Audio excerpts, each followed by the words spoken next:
that immediately after this thing ends, we're done with our objectives, one of the immediate challenges we're going to face is an Iran that may decide that they want to set up a tolling system in the Straits of Hormuz.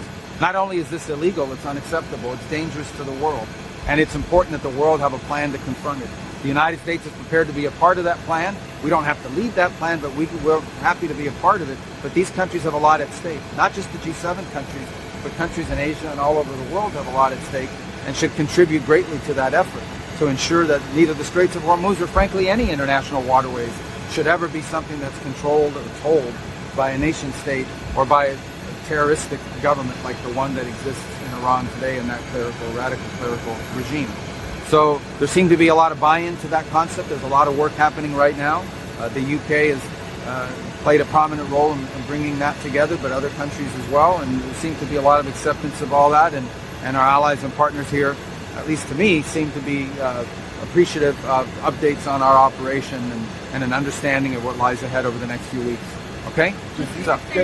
Those couple of weeks, how seriously is the United States considering deploying ground troops? And in those couple of weeks, what exactly will you be doing? I won't discuss military tactics. I don't think anyone in our system is going to talk to you about what we have planned or what we intend to do, and there's obvious reasons for it. But to the extent it has to do with like military tactics and plans, I would refer you to the Department of War, and the Department of War is probably going to tell you they can't tell you anything. So other than to say that we have objectives, I told you what those objectives are, and we are very confident that we are on the verge of achieving them very, very soon. Any of the G7 were upset or off-put at all by the president's comments?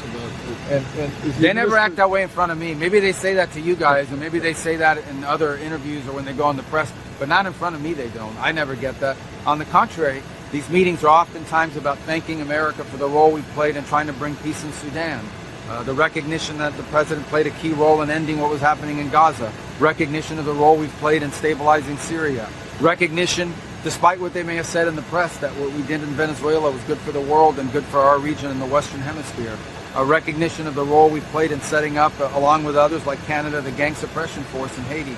So, and appreciation for the mediating role we've tried to play in this war between Russia and Ukraine.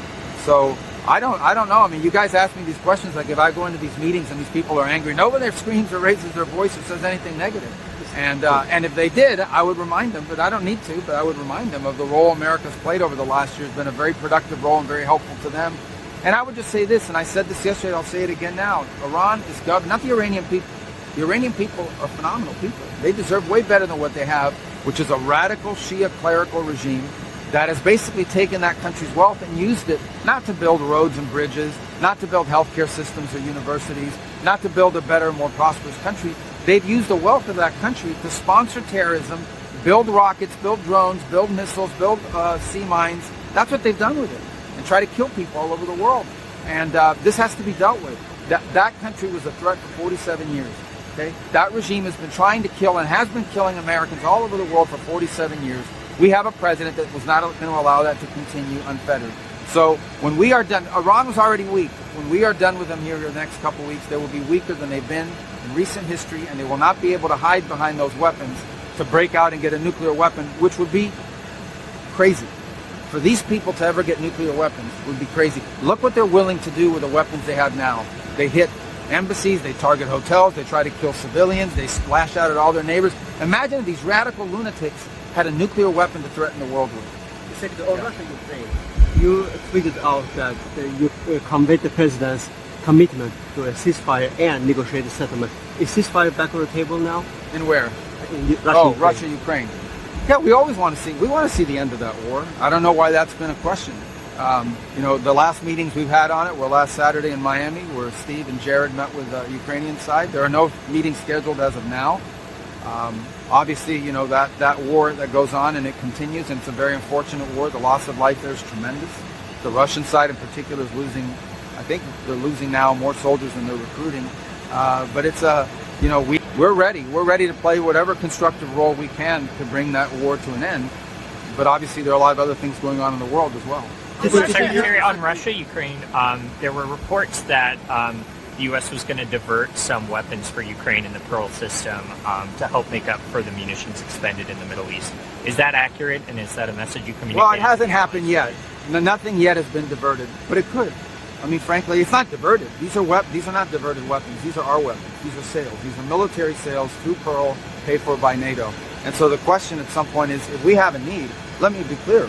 If the United States has a military need, whether it is to replenish our stocks or to fulfill some mission in the national interest of the United States, we're always going to come first when it comes to our weapons. I think that's true of every country in the world, unless they're a country that doesn't want to survive. So I don't have anything to announce. It's not like I can tell you that that's happening right now, but it could happen, and it could have always happened. If we need something for America, and it's American, we're going to keep it for America first. But as of now, that has not happened. So far, Pearl's been unaffected by this operation. Have you seen an increase in Russia's support for Iran in this war? And why was now an appropriate time for sanctioned Russian lawmakers to come to the U.S.? Why? Well, that was scheduled previously. Not all of them were able to come, only 4 I think we authorized to come. We still think, let's separate 2 issues here.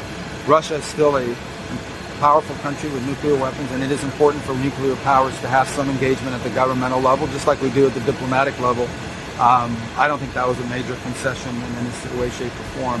What was the first part of your question? Has there been an increase in Russia's support to Iran? Look, I'm not going to, let me put it to you this way. There is nothing Russia is doing for Iran that is in any way impeding or affecting our operation or the effectiveness of it. That's the best way that I can put it. So did the U.S. tell Zelensky that security guarantees depend on withdrawing from Donbass? That's a lie. And I saw him say that, and it's unfortunate he would say that because he knows that's not true, and that's not what he was told. What he was told is the obvious. Security guarantees are not going to kick in until there's an end to a war, because otherwise you're getting yourself involved in the war. Okay, what is a security guarantee? It is troops that are willing to step in and secure. If you put that in place now, that means you're injecting yourself in the war. What he was told very clearly, and he should have understood it, is that the security guarantees come only after there is an end to the war. But that was not attached to unless he gives up territory. I don't know why he says these things. They're just not true. What is the U.S. position on Donbass? We've told the Ukrainian side what the Russians are insisting on. We're not advocating for it. We've explained it to them. It's their choice to make. It's not for us to make for them. We've never told them they have to take it or leave it. The role we have played is to try to figure out what both sides want and see if we can bridge the middle ground. The decision ultimately is up to Ukraine. If they don't want to make certain decisions or certain concessions, then the war keeps going. Same with the Russian side. If they don't want to make certain concessions to the Ukrainian side, then the war keeps going. We're going to continue to try to facilitate what is possible. If it's not possible, then the war will continue, sadly. Secretary, with the troops being sent to the Middle What do East, you have set up? Are you a court reporter? desk. Oh, okay. Go ahead. the troops being How sent come to, the rest of you don't have that? Go ahead. the troops being sent to the Middle East, sir, what role could they serve other than preparing the way for a potential ground invasion? And while you speak about several weeks, are you concerned that this could embroil the U.S. in the kind of prolonged conflict, that President Trump came to office promising to avoid? This is not going to be a prolonged conflict. The objectives I've outlined to you, again, I repeat them, because I see these reports as like the U.S. is not clear on what objectives are. We've been as clear as you can possibly be from the very first night of what the objectives of this mission are. We're going to destroy their factories that make missiles and rockets and drones. We're going to destroy their Navy. We're going to destroy their Air Force. And we are going to significantly destroy their missile launchers so they can never hide behind these things to get a nuclear weapon. We are achieving all those objectives. We are ahead of schedule on most of them. And we can achieve them without any ground troops, without any. Now, in terms of why there's deployments, number one, the president has to be prepared for multiple contingencies, which I'm not going to discuss in the media. And again, I refer you to the Department of War, who will probably tell you the exact same thing. But we can achieve all of our objectives without ground troops, but we are always going to be prepared to give the president maximum